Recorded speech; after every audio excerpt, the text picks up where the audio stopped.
friends, what's going on everyone? My name is Kai, welcome to the channel. Consider subscribing, helps me out big time. Alright everyone, today I have a very special edition of What's in My Bag for you. I'm going to call it the virus edition because I am a sick man, unfortunately. Okay, so, not fun. Not fun. But today we are going to have a fun time. I'm going to show you some really good stuff that I've picked up. And me and my girlfriend the other day, we went out for a date. We went to round one and we played bowling, and we could sign up for different bowling experiences, and one of them was a Resident Evil bowling experience, and we got some pretty cool stuff to bring back. I haven't opened it up yet. I have no idea what it is. It's in a mystery bag, so I'm really looking forward to opening that up. But guys, I hope you're well. I hope you're well. So guys, let's get right into it. What's in my bag? Starting off, I've got a whole big box full of stuff here. I've got a couple Resident Evil items, and I've got something new to show you guys, a new addition to the channel. I'm very excited about that. So guys, let's get right into it. Okay, so I you know what, hold on one second, I should probably show you guys this first. Okay, I got a Super Nintendo. I got a Super Famicom, and not only did I just get a Super Famicom, but I also got a Super Game Boy, so we can play Game Boy games on live stream, we can play Super Famicom games on live stream. The main reason why I got this was because there's a bunch of Ultraman games here. There's a bunch of Godzilla games, Ultraman games, really cool Japanese kaiju monster games. I don't necessarily want to start a huge Super Famicom collection because I am pretty set on collecting for the Famicom and collecting for the Nintendo 64. However, a lot of those kaiju monster games I would like to play because they're not very expensive, and I am going to be doing a big live stream of the Pokemon Stadium games, and to play those games properly, you need to import your own team. You can use stock Pokemon, but in order to properly play that game, you need to use the Pokemon that you've trained during your Game Boy games. So, I got that. I got Pokemon Yellow in there. So we're going to be doing live streams of that soon. It's going to be a lot of fun. But I'm excited to bring new games to the channel. So, speaking of those games, these are the four Famicom games that I've Super Famicom games that I've picked up so far.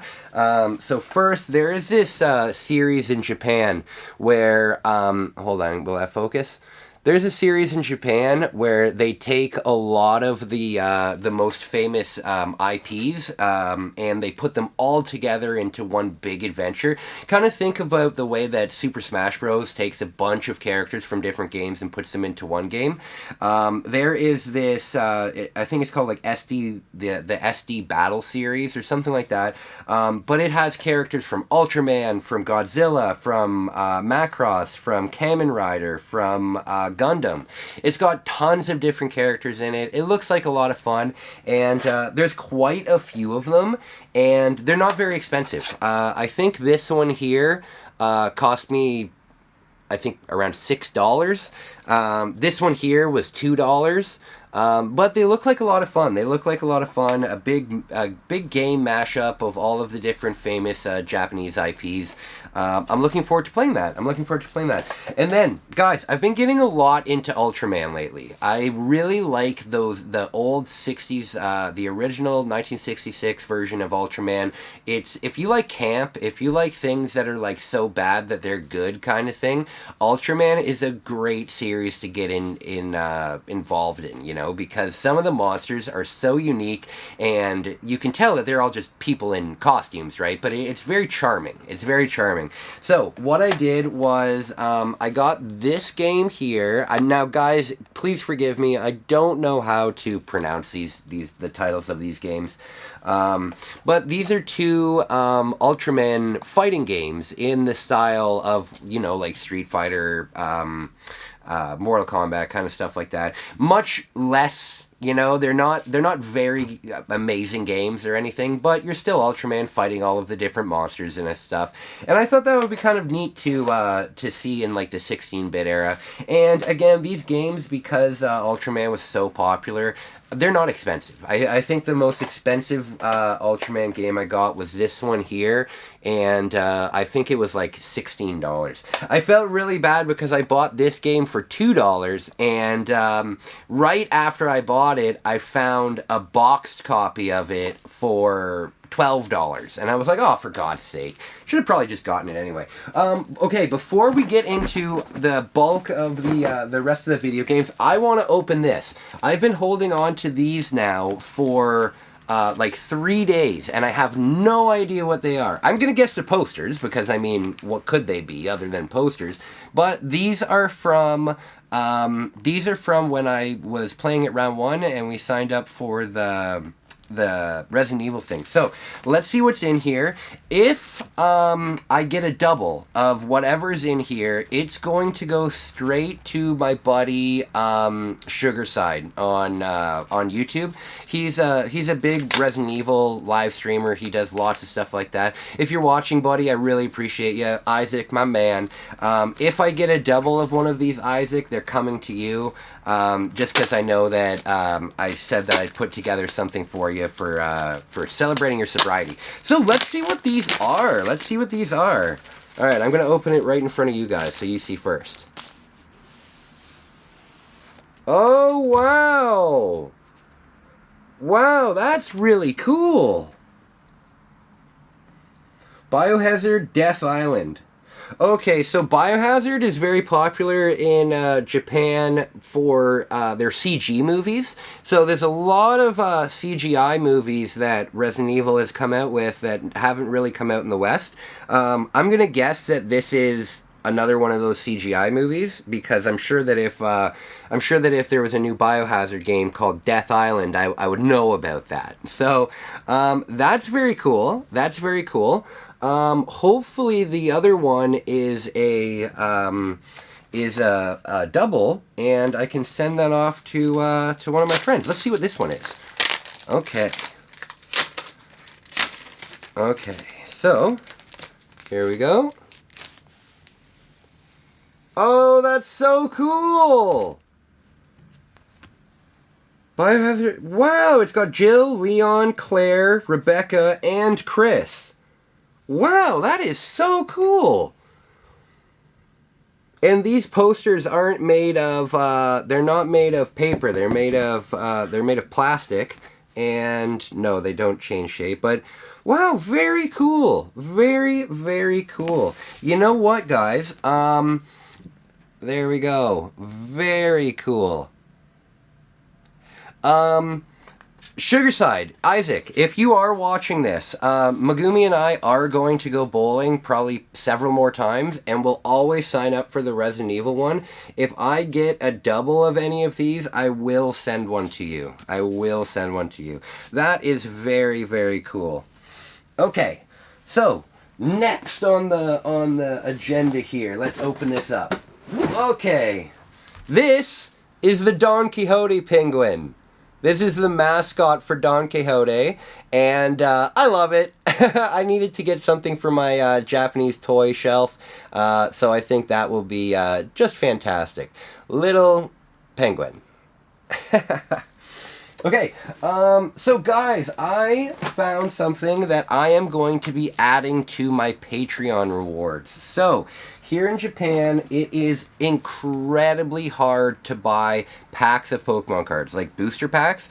They're designated just for kids, and after that, they go to lottery, so it's very hard to find them. However, finding, like, pre-constructed Pokemon stuff, as an adult, you are allowed to, purchase those. So, right now, I picked up 4 more yesterday. And these are full decks that all include an EX card. So there's one with Clefable. I don't really know what this Pokemon is.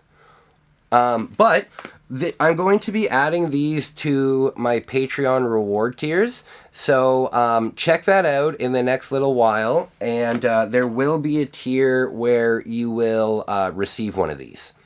So now, I picked up 4 of them yesterday. They're about $15 here.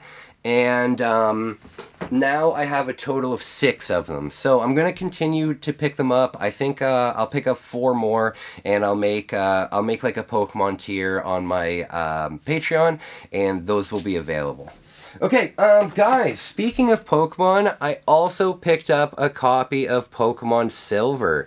Again, I'm doing a Pokemon Stadium live stream, and you really need to import those games, those Pokemon from the games. So I will be doing that, and you can also expect to see a Pokemon Silver live stream. You know, so that'll be fun. What's really nice about the Pokemon games here in Japan compared to in North America is they're not expensive here.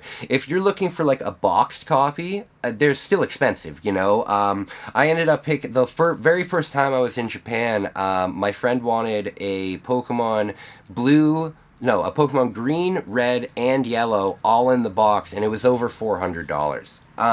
However, if you're just looking for the base game without any packaging and stuff, I think I got this for $16. So the Pokemon games are really affordable here, as long as you don't want them to be complete and stuff. Okay, guys, I have a Game Boy cartridge here that I picked up simply because it is the weirdest cartridge for a Game Boy game I've ever seen in my life. Check this out. So, this is a Tamagotchi Game Boy game, and it has a built-in speaker on the top. So, you can turn the volume on and off here, and basically, even when your Game Boy is off, if you're raising your Tamagotchi, it will still send you alerts to check on the creature and stuff. I thought that was so cool. I picked it up for just $1, so it was, even if it doesn't work, I picked it up in a junk bin, but even if it doesn't work, it's a pretty cool, it's a pretty unique cartridge to have. I think it's one of the very few Game Boy cartridges that actually has a built-in speaker in it. Very cool. But yeah, I got that for $1 in a junk bin, so nothing too expensive. Another thing that I'm super excited about is this game here. Now, this is Wave Race. Oh god, sorry guys, I'm so sick right now. I haven't been able to leave the apartment for 2 days. I've got the virus. Oh, 3rd time, by the way. 3rd time. I get the virus more than oh god, I'm too tired to think about things like that. I get it a lot. Guys, this is Wave Race 64. However, in Japan, there was a few games that came out originally and then got re-releases.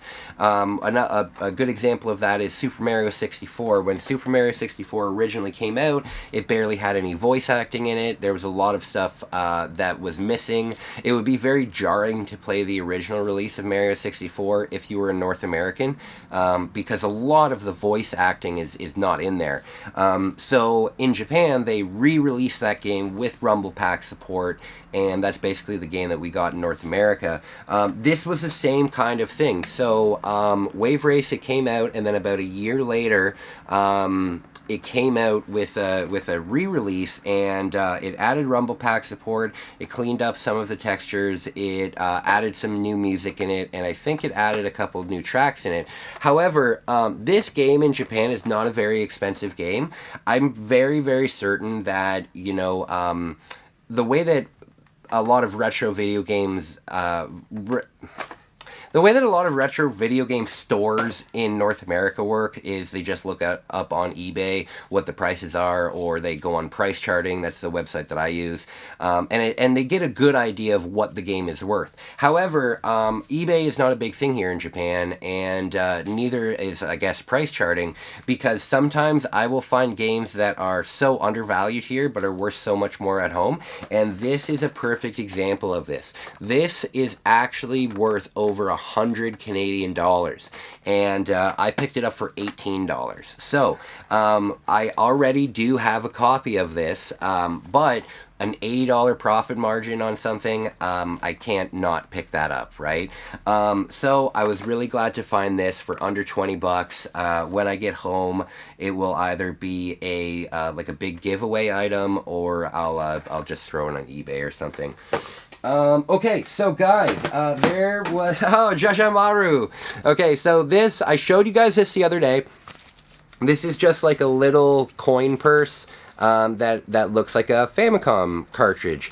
And when I got this, I was like, you know what? You know what would fit perfectly in here? The actual Jajamaru game.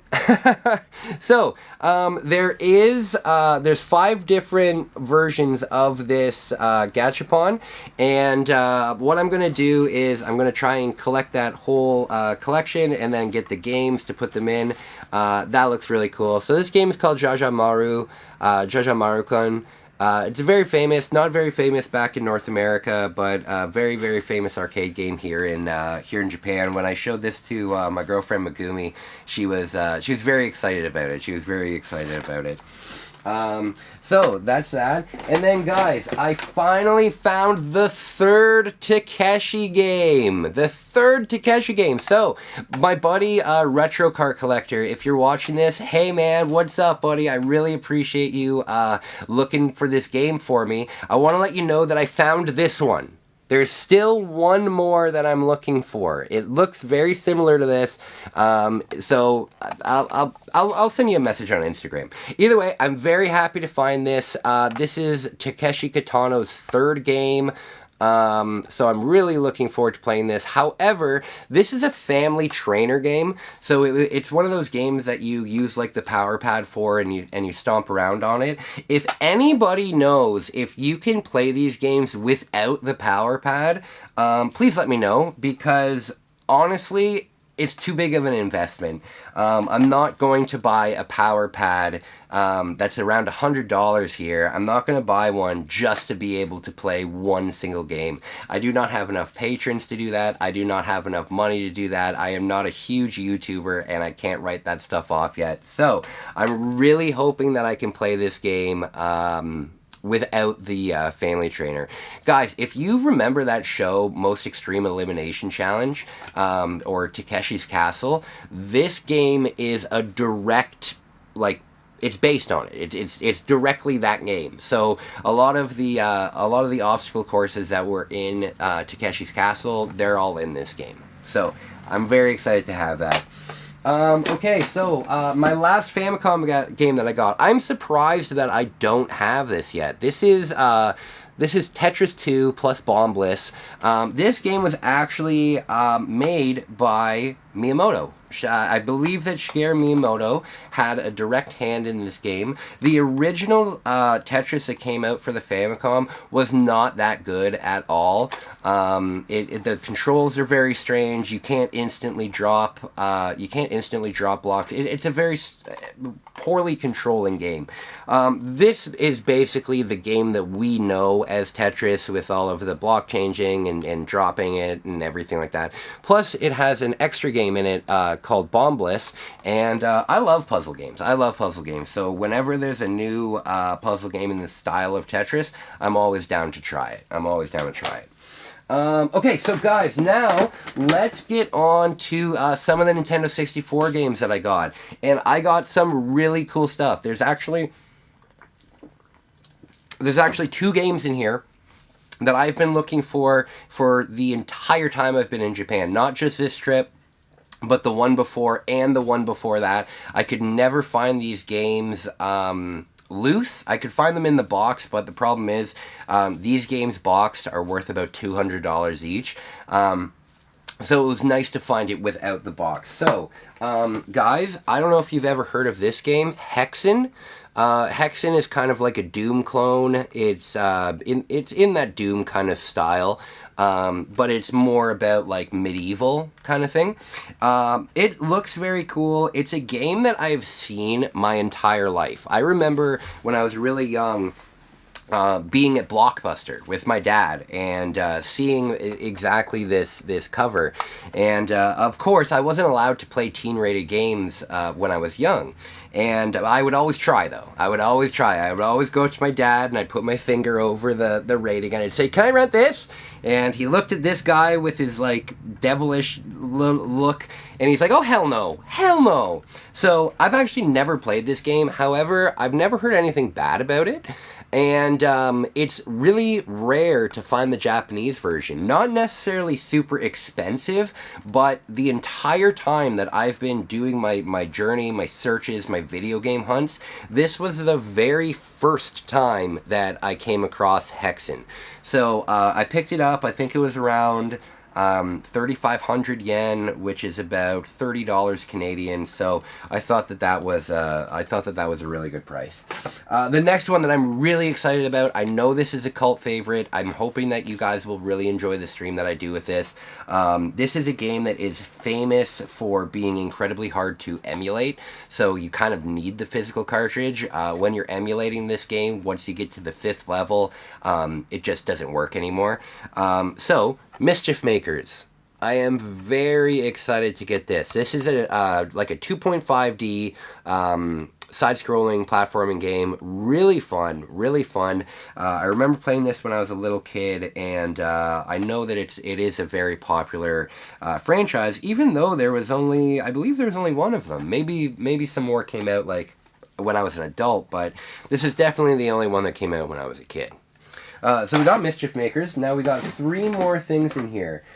This one here really was just a collection filler.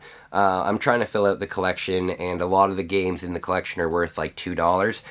This one here is a Human Grand Prix. It's a Formula 1 game. I don't really plan on playing this too much. Again, it's to fill out my the collection. But it was only $2, 280 yen, which is like $2 Canadian. So I didn't mind picking that up. But then I've got 2 more games that I am actually looking forward to. This is Mickey Tetris. I'm very, very excited to play this. I love Tetris games, and I like Disney, so we'll see what it does. We'll see what it does. Hopefully it's good. But the last game that I picked up was Operation Winback. So this is one of the hold on. Come on. There we go. So this is one of the very first cover shooters ever made. If you guys know games like Gears of War, where it's big about taking cover and shooting afterwards, that's what this game is all about. And I've played a little bit of it on the Nintendo Switch Online service. I only got up to like the 1st or 2nd level because I wanted to get the physical cartridge of it. So I'm glad that I picked that up. Without the box, it was only 1,200 yen, which is about, $9. So that was good. Guys, I believe that is it. Did I pick up anything else? I got the Super Game Boy, I got the Famicom, that's about it. Oh, let me show you guys what I gave my girlfriend. We celebrated White Day the other day, and White Day is so in North America we have Valentine's Day, and that's where you give presents to your girlfriend, right? But in Japan they have White Day, so the girls repay the favor in March. And either way, me and my girlfriend, because we weren't together on Valentine's Day, we decided to just celebrate White Day as both of us. And I got her these plushies. Oh, you know what? I think I've shown these on the channel before. But these are super cute. So one's a dolphin, one's a shark. And yeah, excited about that. She really liked that. And it was a really, really nice day. So guys, I'm still very sick. Very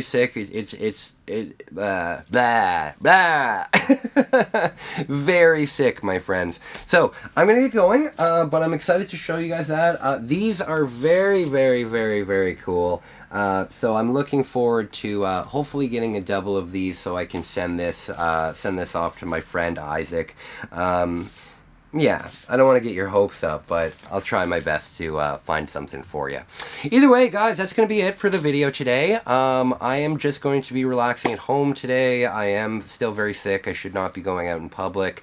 So I've got everything that I need here at the apartment. I'm going to stay here for probably 2 or 3 more days, so my shorts might slow down a little bit. But expect to see me back soon, and there will probably be a live stream tonight, okay? Guys, thank you so much for watching. I really appreciate it. Thank you, thank you, thank you. Bye!